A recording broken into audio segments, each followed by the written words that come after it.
Hey there all YouTubers, today it's some beef back ribs. Whenever I'm at the grocery store and I see beef back ribs and the butcher just cuts them right flat like that, I grab these up, and they were at a good price. You know, you usually see the beef back ribs and they gouge out all this good meat, but when I see them like this, cut flat, I grab them. So alright, we just rinsed them off.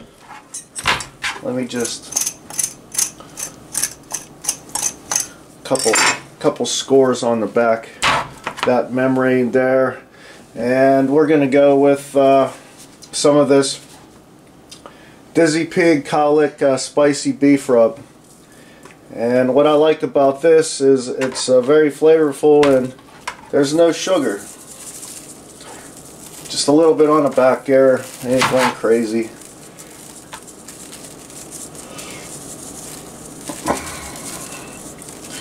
Get that on there, just like that. Very simple. Gonna throw this in the refrigerator, and it's not about the beef back ribs, it's all about the setup of that PK new original 300. So that's what it's all about. Alright, so into the fridge these go, and let's get that pit set up. Alright, so here we go. We got the new original PK300. Let me show you what we got going on here. It's all about using the PID controller Stoker unit and using this aluminum deflector pan.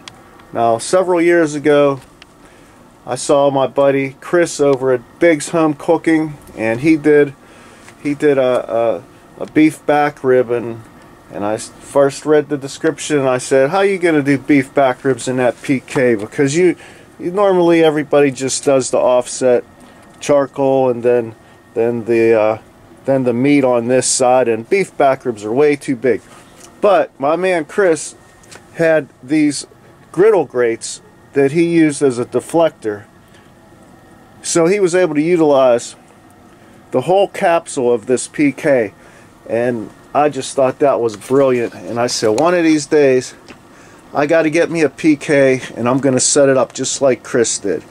So what I have here is this aluminum griddle pan right here, and that's going to be my deflector, and that'll give me the space that I need to put that whole beef back rib on here without cutting it and setting it sideways like the normal PK setup. So this is a shout out to Chris for being a genius about that setup, and so I finally got my PK, and that's what I'm doing. I'm going just like my man Biggs. Alright, we get it fired up. Oh, so what we got here, some Humphreys briquettes and a little bit of pecan chips for smoke on those beef ribs. It's going to be a good combo.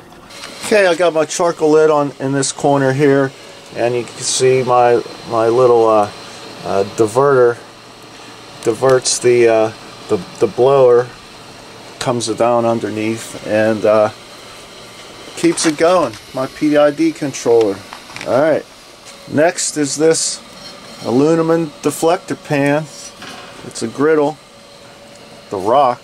Can you smell what the rock's cooking? Alright, so now I have a shallow aluminum pan. That's my drip pan.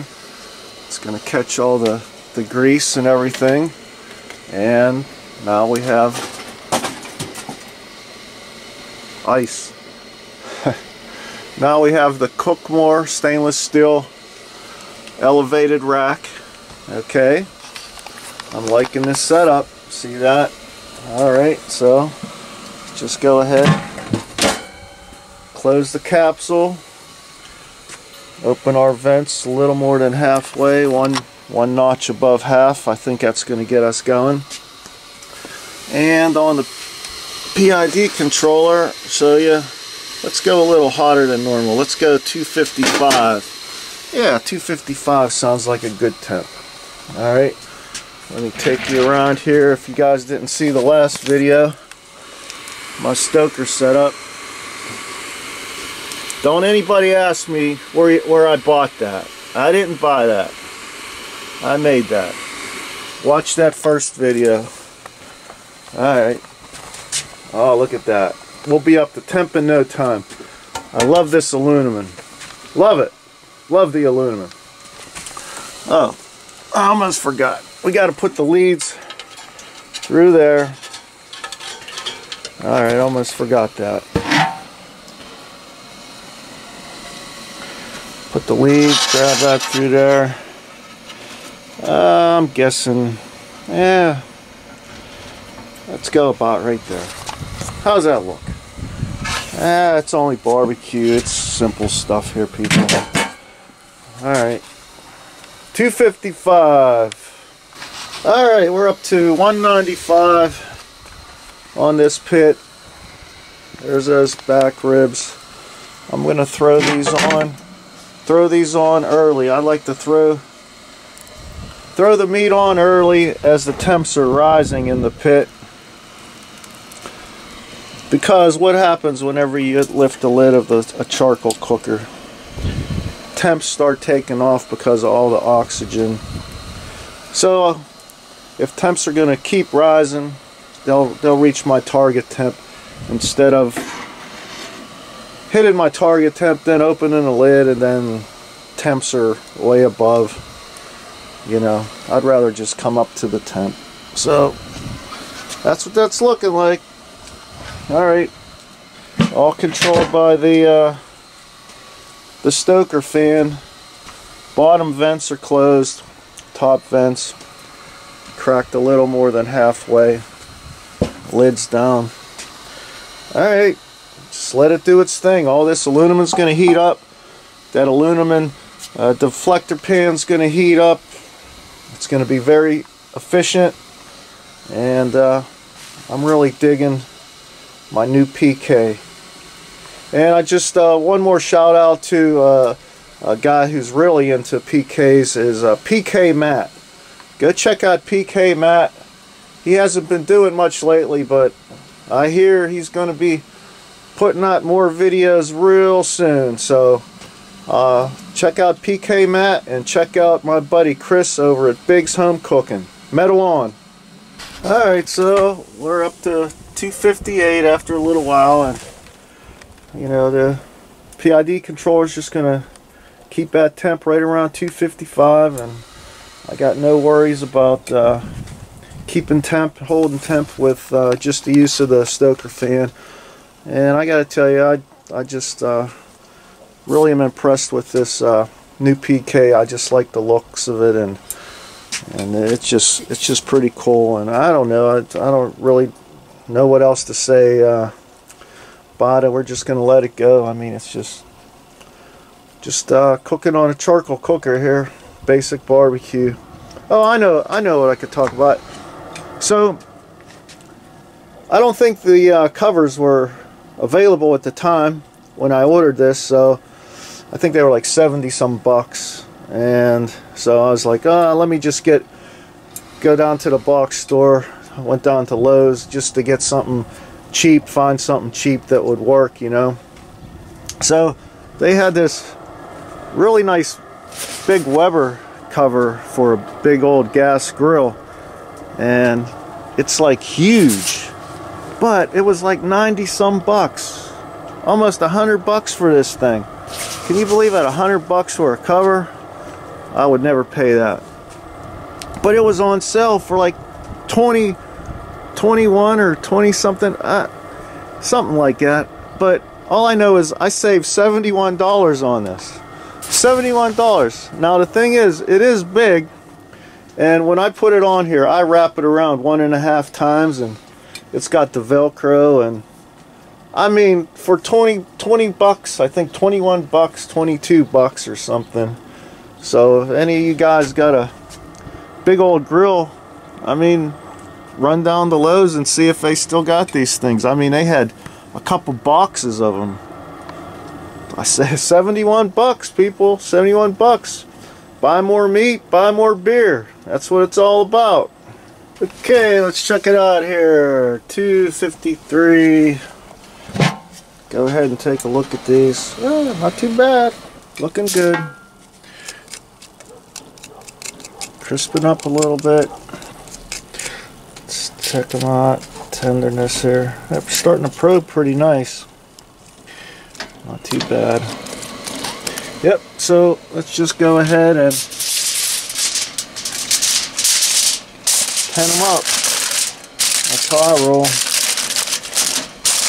Pen them up. We're almost done.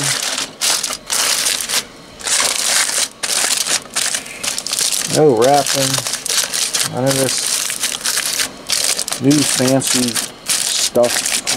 All that nonsense. Just pen them like that. That's it.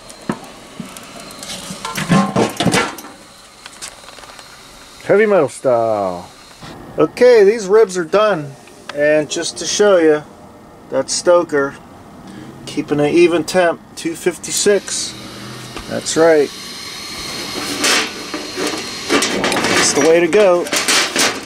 Stoker on the PK.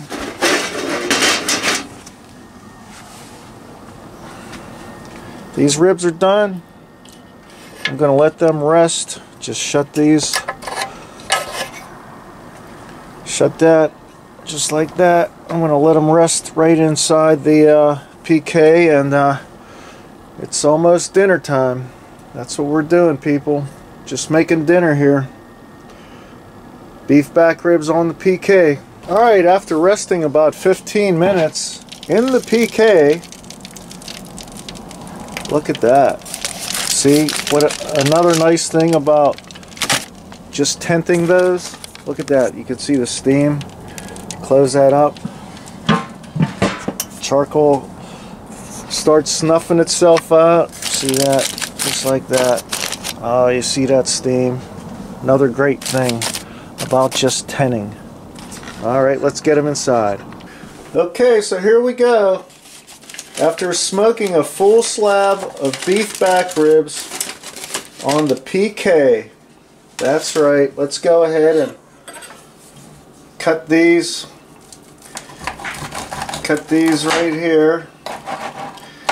Oh, they're tender. They're tender as all get out. So let's just give it a second here. Give it a second. Look at that steam off of there.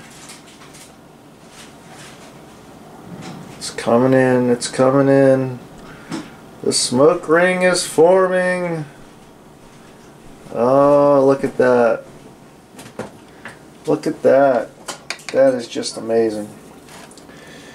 Yep, full slab of beef back ribs. You can see how tender that is. Yep. Tender as all get out.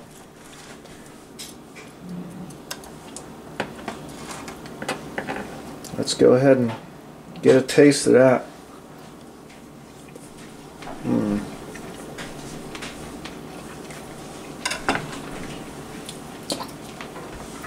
Forget about it. That is some good beefy goodness right there. Very good, I tell you. Mrs. HMB, where are you? You gotta try this. So good. Beef back ribs on the PK. Come on, I got a nice piece for you. Quit messing around. There you go. Okay, yum. Mm-hmm. Yeah? Yeah. It's gonna be good. Mm-hmm. Yep. Metal horns up on that one. Plate me up. Uh-huh.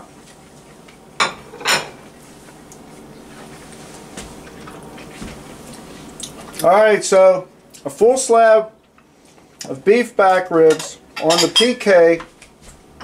It is possible, if you use that deflector pan and you're going to utilize the full amount of space on the entire grill. So there you go, folks.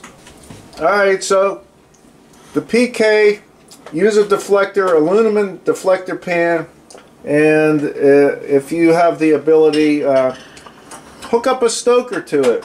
Set the temp, set it and forget it. The stoker is the way to go. Okay, it's to tell the truth time. After 5.5 hours running at about 255 the entire time out in this weather that's in the mid to low 30s. It's actually less than 30 right now. We're gonna open this up and see how much fuel we consumed for those 5.5 hours. Alright, it's the charcoal reveal. Get ready, people. Alright, here we go. The moment of truth. That's what it's all about. Using this PK. Look at that. That's the amount of charcoal that I use. There's plenty. And I didn't fill this up completely. I mean, that's 5.5 hours and very minimal charcoal usage. I believe it's got to do with that aluminum heat deflector and all this aluminum, you know, this cast aluminum, and using the Stoker, the PID Stoker, and it's just super efficient. And so that's what's going on, folks. I'm loving the PK. So I just want to thank everybody for watching, and I truly appreciate it. And hey, support your small YouTube channels out there. Those big boys don't need your money. Support this little guy. Watch those new and up and coming channels. Support those guys. That's where it's at. Those big boys already got the money. Support the little guy. Metal on, people.